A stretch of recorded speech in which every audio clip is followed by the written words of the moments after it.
దేవుని మహాప్రశస్తమైన నామంలో మీ అందరికీ నా శుభాభివందనాలు. ఈరోజు క్రిస్మస్ వాక్యంలో భాగంగా మనం ఇయాల ఏడవ రోజు అంటే 7వ తారీఖు 7వ సువార్తను వినబోతూ ఉన్నాం. అసలు క్రైస్తవులు అంటే ఏమిటి? మనం క్రైస్తవులుగా ఎలా ఉండాలి?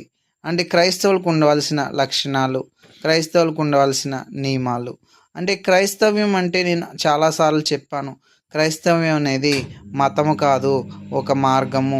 ఆ మార్గముని సరిగా అనుసరించే వారే యేసేని అనుసరించువారని.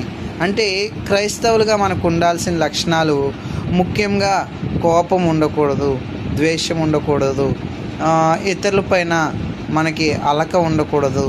అయితే సాటివారిపై చాడీలు చెప్పడం, సాటివారు లేనప్పుడు వారి గురించి మాట్లాడడం, ఇవి క్రైస్తవుల యొక్క లక్షణాలు కాదు.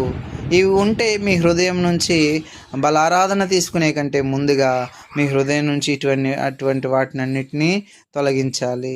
అయితే క్రిస్మస్ అంటే ఏమిటంటే ఇవన్నీ మన హృదయంలో ఎప్పుడైతే తొలగించామో అదే నిజమైన క్రిస్మస్. అయితే ఇక్కడ మనము చేయాల్సిన పని, ఈ భూలోకంలో దేనిని మనము ఆశించకూడదు. ఈరోజు ఈ బండి నాది, లేకపోతే ఈ ఇల్లు నాది, ఈ కారు నాది అని ఆనందిస్తున్నావేమో, ఏది కూడా మనకు కూడా రాదు.